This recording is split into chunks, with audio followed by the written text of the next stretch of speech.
everyone, it's Sevi. I got a few questions about the new event weapon, so I thought I'd make a quick rundown video on it. So let's not waste any time and get straight into it.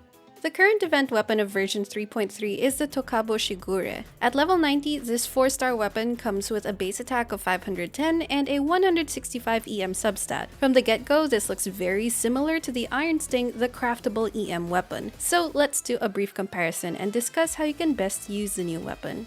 First, let's clarify that Shigure and Iron Sting have a similar type of buff, which is a damage bonus to all damage of the user. However, the main difference in wording is due to the fact that Shigure's damage bonus only applies to the enemy affected by the cursed parasol effect, which means one enemy at a time.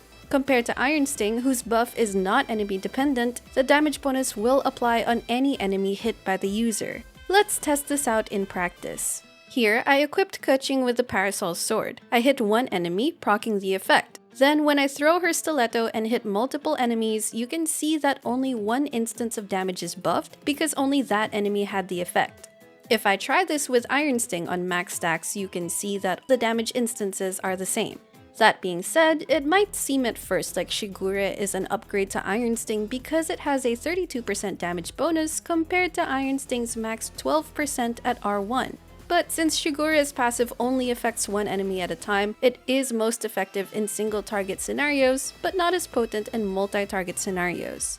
So that's the main difference between them. Other than that, there are a few more things to note. This damage bonus, and most damage bonuses in general, unless mentioned otherwise, do not apply to transformative reactions, including that of Denjo Core damage. As you can see, Kuki on either sword procs the same Hyper Bloom damage. That being said, if you're simply looking for an EM sword to give your Bloomer, Hyper Bloomer, or Burgeoner, the difference between Shigure's and Iron Sting's passives are not that important, and you can go with whichever is more convenient to obtain. 2. Both passives have to be procced from on-field. Once procced on-field, you can switch out the user and the buff will be maintained until it expires. Iron Sting stacks don't last very long, but they can at least be refreshed as soon as the character deals elemental damage again on-field. And if the user is on-field for longer than 6 seconds and continuously deals elemental damage, there won't be a chance for the stacks to expire. Shigure's passive, on the other hand, lasts longer than Iron Sting's, but has a longer cooldown unless the enemy affected by the cursed parasol effect dies, in which case the effect can be procced again immediately. So it's a much more effective passive if on an on-field character.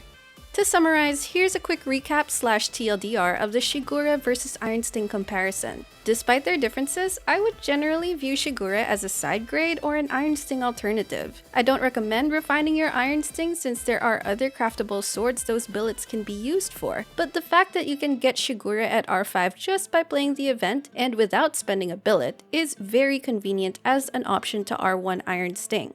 If you already have an Iron Sting and don't particularly need another EM weapon right now, then you have no reason to level the Shigure, though it would be nice to just obtain all its refinements just in case. So the next question is, who is this weapon good on? The best users of this weapon are generally those who are dependent on triggering reactions and want EM in their kit. With that criteria, we can immediately rule out Ayaka, Ayato, Layla, Qiqi, and Xingqiu from the list. Ayato and Xingqiu for the most part are used to set up reactions, and even if they can sometimes trigger vaporize or electrocharge reactions which are affected by the EM stat, you would still want to prioritize crit, attack, or ER weapons for them, while Ayaka, Layla, and Qiqi don't need EM at all. There are some very niche options that I can acknowledge, such as Shatter Albedo or DPS Bennett build. However, those are very specific scenarios, so I still wouldn't generally recommend using this sword unless you know what you're doing. That leaves us with these characters who are more viably partnered with the Shigure. Jean is a viable but low priority user. The weapon's EM stat helps with her swirl damage, but again, its damage bonus will only affect her raw anemo damage, not reaction damage. And it's very likely you'll want to prioritize an ER weapon first due to her high burst cost if you haven't gotten enough ER from your artifacts. Nilou would prefer HP swords, but unfortunately there aren't many that she can use. So an easy 4-star alternative would be an EM weapon, which this sword can fulfill to at least make her own bloom damage a bit higher. There are very niche vaporized Nilou builds, which I guess can also make use of this weapon to some degree. Then the Traveler can wield it in their Anemo or Denjo forms, as both benefit from building EM, although it's likely that you'll want to prioritize an ER weapon to first ensure their burst uptime. Kaya can use this only if you're using him in a melt playstyle. Since you'd run him with Bennett in a melt comp who already gives a very high attack stat, the EM buff and damage bonus buff are both helpful in balancing his damage multipliers. Kazuha probably wields it the most stylishly, and thankfully, he's also a viable user thanks to his EM-focused Animo kit. If you have no other better EM options, or maybe if you want to save a billet from crafting the Iron Sting, then you can definitely go for this. Of course, this also assumes you can address his ER needs without using an ER-related weapon.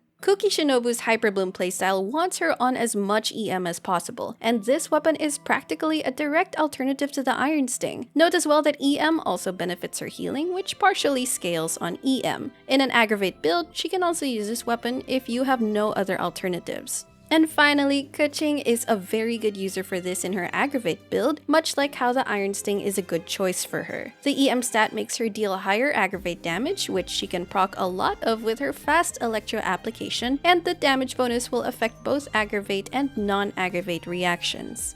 All in all, this weapon overlaps a lot with the Iron Sting, which isn't a huge surprise considering both are pretty much free-to-play choices. So if you just want a wider selection of EM weapons for different characters who want EM, or you might not have even crafted an Iron Sting in the first place, then I'd say this is a pretty decent sword to level up. So that's going to be all for now. If this video helped you out, don't forget to leave a like, consider subscribing to my channel if you haven't already, and I will see you all soon. Take care!